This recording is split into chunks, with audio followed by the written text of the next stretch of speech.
Assalamualaikum warahmatullahi wabarakatuh. Selamat datang saya ucapkan bagi antum semua dalam program Cepat Bisa Membaca dan Memahami Teks Arab Gundul level pertama. Saya Nurul Ikhwan yang akan menemani antum semua selama proses pembelajaran dalam kursus online ini. Saya mengucapkan banyak terima kasih kepada antum semua atas partisipasinya di dalam program ini. Dan saya berdoa bagi antum semua agar antum semua segera bisa membaca dan memahami teks Arab Gundul dengan baik dan benar. Namun sebelum kita memasuki materi demi materi yang sudah saya persiapkan, pada video pembuka ini saya ingin menyampaikan beberapa hal yang ini menjadi landasan keberhasilan antum semua di dalam mengikuti program ini.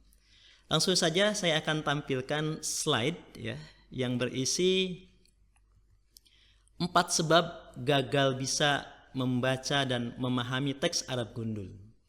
Jadi ada 4 penyebab semua orang yang belajar membaca teks Arab Gundul khususnya itu gagal.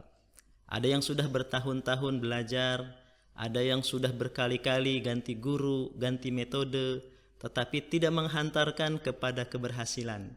Rupanya ada faktor-faktor yang menyebabkan hal itu. Maka hari ini saya buka semuanya kepada antum semua agar antum semua bisa menghindarinya dan menggantikannya dengan yang lebih baik. Apa saja penyebabnya? Yang pertama, karena semua atau kebanyakan pembelajar itu hanya fokus mempelajari ilmu nahwu namun melupakan ilmu shorof. Yang kedua, kurangnya mufrodat.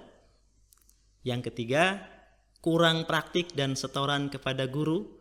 Dan yang keempat, tidak punya alasan kuat untuk bisa membaca dan faham teks Arab Gundul. Nah, seperti apa penjelasannya? Baik, kita lanjutkan.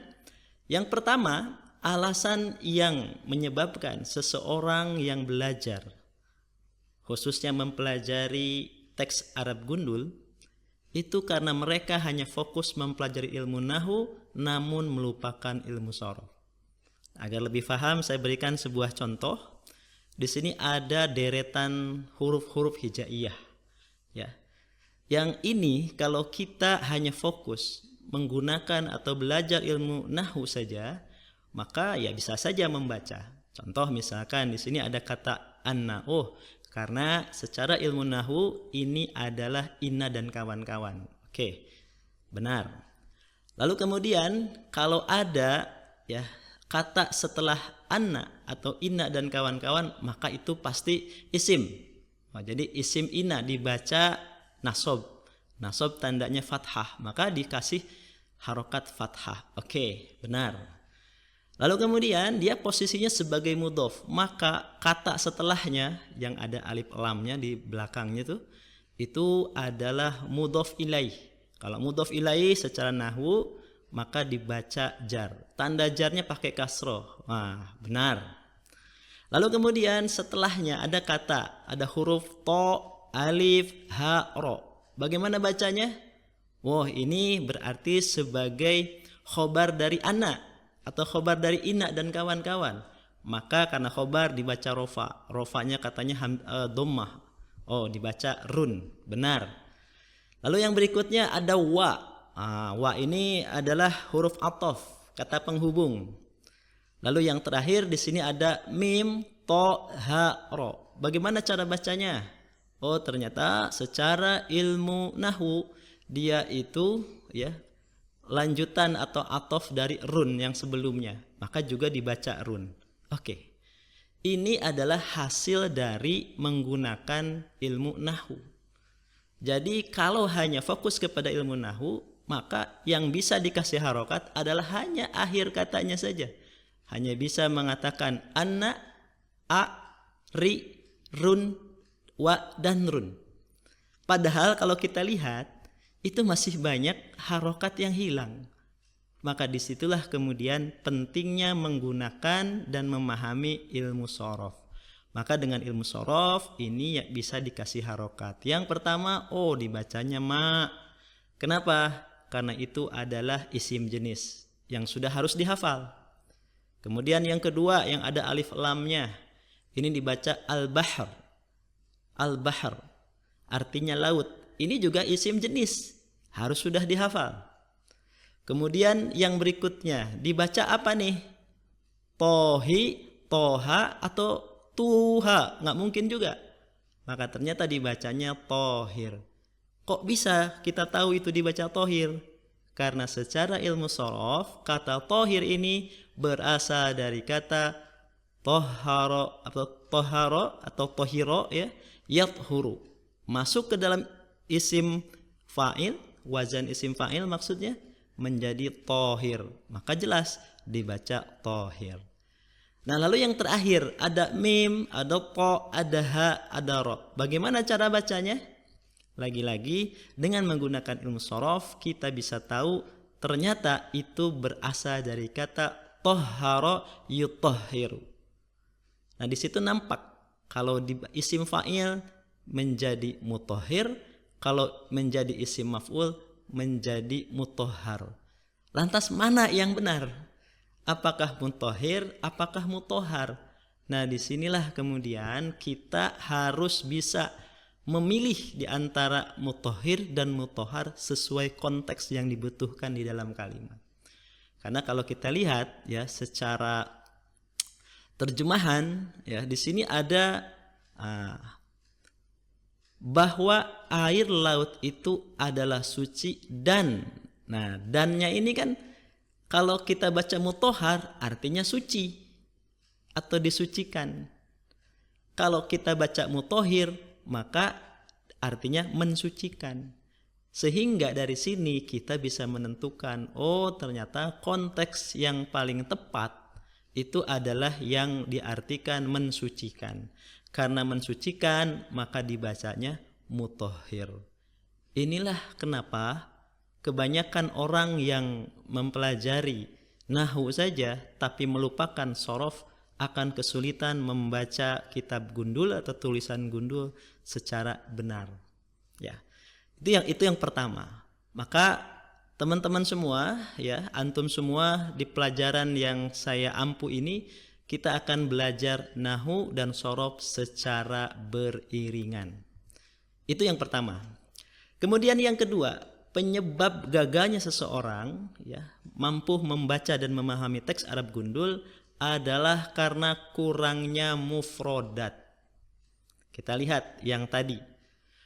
Katakanlah seseorang sudah bisa membaca dengan benar.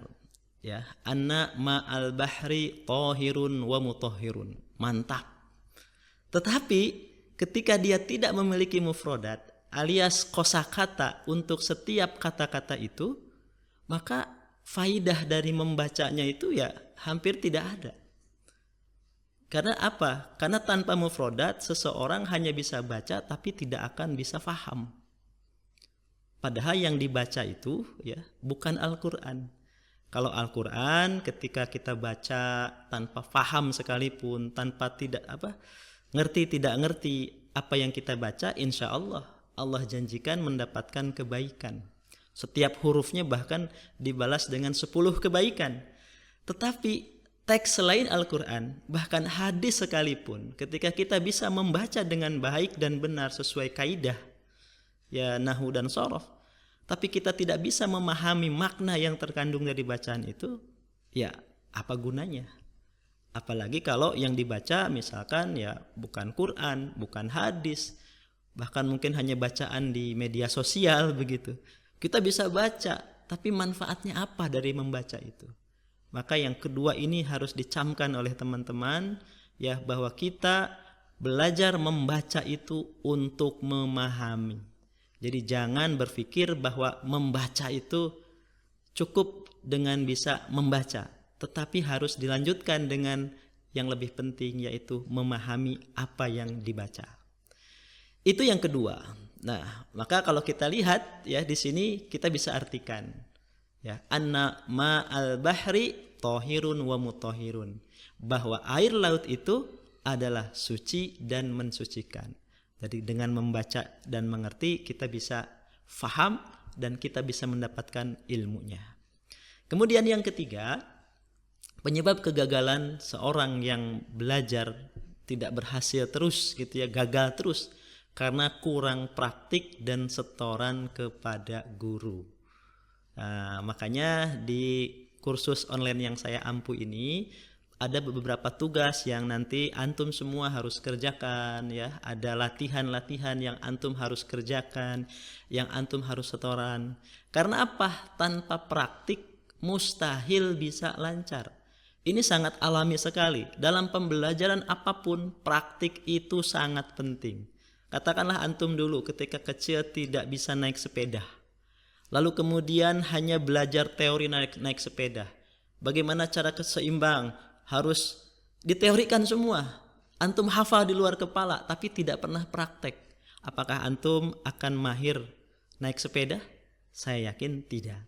Nah, sementara teori itu secukupnya saja. Banyakin praktek, maka insya Allah itu akan lebih menyebabkan atau mengantarkan antum semua kepada kebisaan. Ya, bahasanya begitu, kebisaan maksudnya apa? Ya. Nah, yang berikutnya, kegagalan yang keempat disebabkan oleh tidak punya alasan kuat untuk bisa.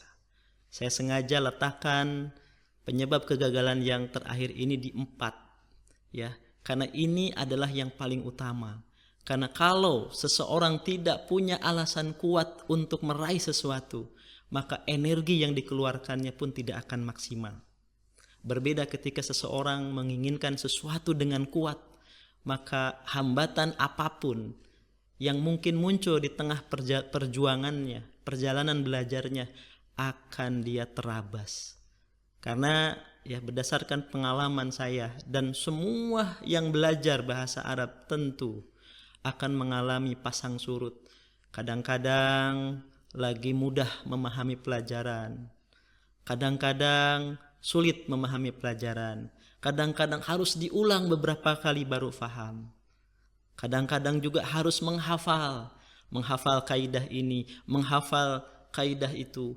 Dan tentunya di pelajaran yang saya ampu ini pun antum semua harus ya menyiapkan diri untuk menghafal. Karena ada hafalan-hafalan yang memang wajib harus dihafal. Karena kalau tidak dihafal akan sulit untuk praktik nantinya. Kata ulama, al-ilmu fis sudur la fis sutur. Ilmu itu ada di dalam dada, artinya dihafal, bukan hanya yang tertulis di dalam tulisan. Oleh karena itu, 4 hal inilah yang kemudian harus dihilangkan, dibuang jauh-jauh, dan insya Allah dalam pembelajaran yang saya ampu ini, 4-4-nya itu kita akan belajar nahwu, kita akan belajar sorof, kita akan atau antum akan saya paksa untuk praktek, untuk setoran, dan yang keempat ya motivasi. Inilah yang saya tidak bisa memberikan kecuali antum munculkan dalam diri antum sendiri. Kenapa harus mempelajari bahasa Arab? Kalau bagi saya sederhana sekali. Karena apa? Karena saya yakin mempelajari bahasa Arab sama dengan membuka gerbang ilmu pengetahuan kepada syariat Allah Subhanahu wa ta'ala. Karena kata ulama, aduwul mar'i jahluhu. Musuhnya seseorang itu adalah kebodohannya sendiri. Maka agar kita tidak berhadapan dengan kebodohan diri kita sendiri, kita harus membuka gerbang ilmu itu. Kita harus mengambil apa yang ada di dalam Al-Quran, mengambil dalam apa yang ada di dalam hadis, dalam kitab-kitab ulama, langsung dengan tangan kita sendiri. Kuncinya adalah memahami bahasa Arab, khususnya memahami bagaimana membaca yang benar, memahami maknanya, sehingga pengetahuan kita tentang syariat ini bertambah.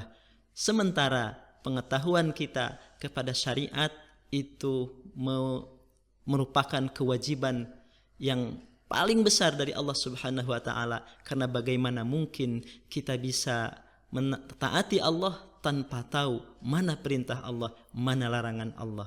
Oleh karena itu, teman-teman semua, insya Allah saya berdoa untuk antum semua, semangat selalu, terus belajar, dan pesan saya mengikuti kursus online ini pun harus dengan niat yang ikhlas, dengan adab-adab yang benar, lalu kemudian dengan istiqomah. Sehingga saya berharap antum semua akan Allah mudahkan di dalam memahami setiap materi yang saya ajarkan, kemudian antum juga praktekkan, dan akhir kata saya ucapkan selamat belajar, semoga Allah mudahkan jalan perjuangan antum. Assalamualaikum warahmatullahi wabarakatuh.